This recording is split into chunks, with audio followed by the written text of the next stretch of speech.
और अब एक और अहम मुद्दे पर आते हैं और ये मुद्दा भी दावानल यानी आग का ही है। जंगल में लगी आग की मैं बात कर रहा हूँ। उत्तराखंड के कई इलाकों में जंगलों के आग में धू धू कर जलने की घटनाएं सामने आई हैं, जबकि अभी तो मई और जून की भीषण गर्मी बाकी है। कई इलाकों में तमाम कोशिशों के बावजूद ये आग विकराल होती जा रही है। उत्तराखंड के गढ़वाल और कुमाऊं मंडलों में अब तक कम से कम 700 हेक्टेयर इलाके में जंगल आग की भेंट चढ़ चुके हैं। नैनीताल, हल्द्वानी और रामनगर फॉरेस्ट डिवीजन में जंगल आग से सबसे ज्यादा प्रभावित हुए हैं। इन हालात में आग बुझाने के लिए फिर वायुसेना के हेलीकॉप्टरों की मदद ली गई है।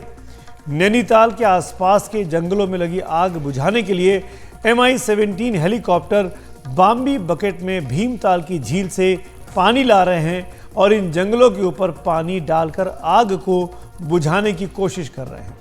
लेकिन एक इलाके में आग बुझती है तो किसी दूसरे जंगल में आग धधक जाती है। नीचे जमीन पर भी जंगलों के अंदर वन विभाग के कर्मचारी, पुलिस और दमकल कर्मी आग बुझाने में लगे हैं। आग से कई जगह रिहायशी इलाकों के मकान भी खतरे में आ गए हैं, जिन्हें बमुश्किल बचाया गया। कई इलाकों में स्थानीय लोग जंगलों की आग बुझाने के लिए खुद आगे आए हैं। जंगल की आग चीड़ के जंगलों में तेजी से फैलती है और फिर बांज, बुरांस और देवदार जैसे घने जंगलों को भी अपनी चपेट में ले लेती है। ये जंगल वन्य पशु पक्षियों की खास शरणागह होते हैं और ताज़ा आबोहवा की गारंटी भी। इनका जलना बहुत ही खतरनाक होता है और जंगल कई साल तक इसकी भरपाई नहीं कर पाता। हालात को देखते हुए उत्तराखंड के मुख्यमंत्री पुष्कर सिंह धामी ने जंगलों की आग पर काबू के लिए सख्त निर्देश दे दिए हैं। हम लोग संपूर्ण प्रयास कर रहे हैं, आर्मी का भी और अन्य लोगों का भी, सभी सामाजिक संगठनों से भी हमने आह्वान किया है। मंगल दलों से, युवक मंगल दल, महिला मंगल दल, ग्रामीण लोग, जो उस क्षेत्र में आने वाले लोग हैं, सबका जन सहभागिता के साथ सबका सहयोग लिया जाए और जो अधिकारी इसमें जिम्मेदार पाए जाएंगे उनकी जिम्मेदारी भी तय की जाएगी।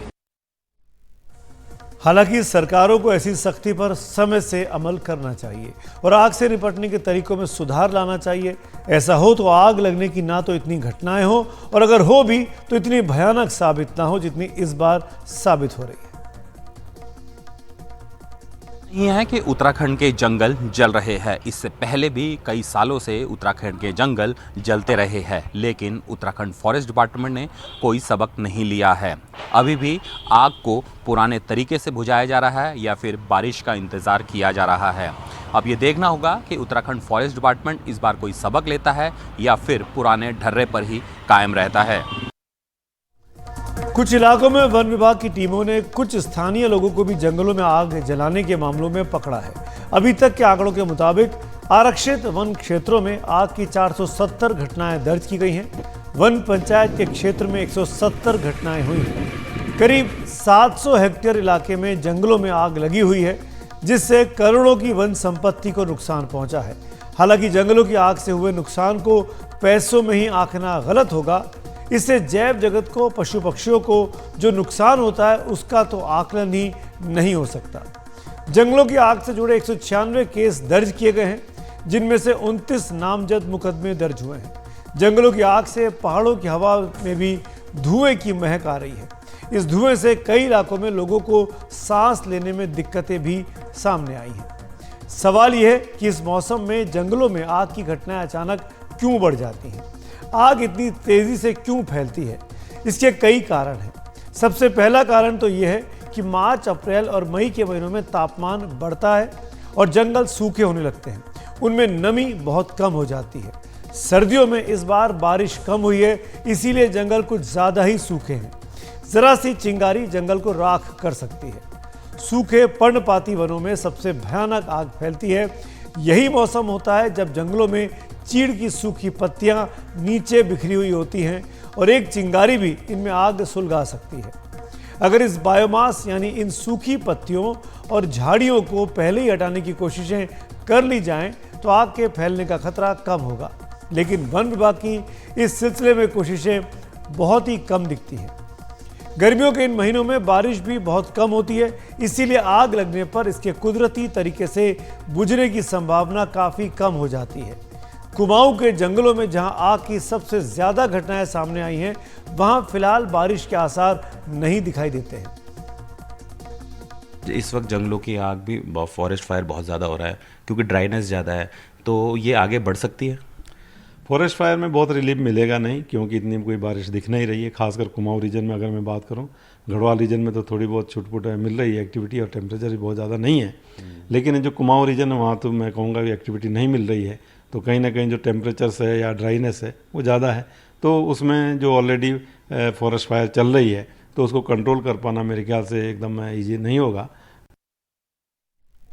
सुना आपने, तो जब जंगल इतने सूखे हों तो जरा सी भी लापरवाही खतरनाक हो सकती है। अब बात करते हैं ऐसी आपराधिक लापरवाहियों या जानबूझकर की गई करतूतों की। आज भी कई जगह स्थानीय लोग जंगलों में आग लगाते देखे जाते हैं। इन लोगों का मानना है कि आग के बाद जंगलों में अच्छी घास पैदा होती है, जो उनके मवेशियों के लिए अच्छा चारा साबित होती है। लेकिन ये नासमझी खतरनाक साबित होती है। लेकिन इससे भी ज्यादा खतरनाक है वन माफिया, जिसका जिक्र करना यहाँ पर बहुत जरूरी है। सरकारें या वन विभाग चाहे तो जो दावे कर ले, जंगलों में पेड़ों का अवैध कटान आज भी एक बहुत बड़ी समस्या है। वन माफिया के साथ सिस्टम की भी मिलीभगत कम नहीं होती, और पेड़ों को काटने के बाद सबूत मिटाने के लिए जंगलों में आग लगाने की शिकायत हमेशा से आती रही है। ऐसे मामलों की जांच अगर कभी होती भी है तो बहुत कम है कि नतीजों पर पहुंचती हो और जंगल से खिलवाड़ करने वालों को सजा होती हो। कई बार बिजली के तारों में रगड़ से निकलने वाली चिंगारी भी आसपास की सूखी पत्तियों को जला देती है, और फिर यह आग आगे बढ़ती जाती है। कई बार लोग बीड़ी सिगरेट पीने के बाद सुलगी हुई ही जंगलों में छोड़ देते हैं, और उससे भी जंगलों में आग लग जाती है।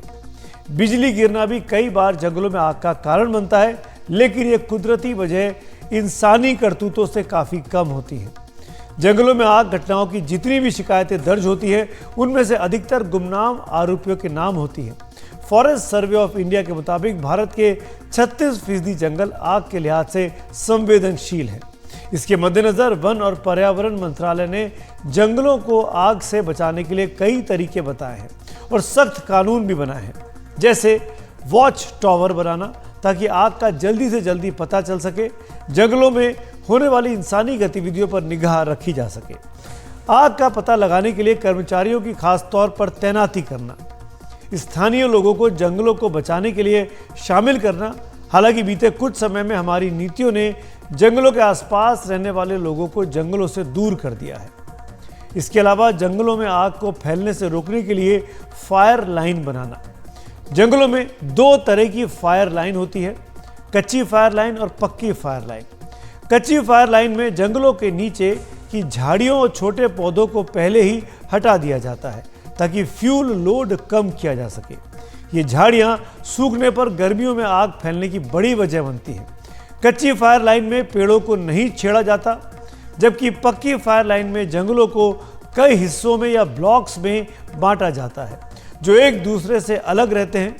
जंगल के एक हिस्से को दूसरे से अलग करने के लिए बीच में कई मीटर तक पेड़ पौधे नहीं उगने दिए जाते ताकि एक हिस्से की आग दूसरे हिस्से में ना फैलने पाए।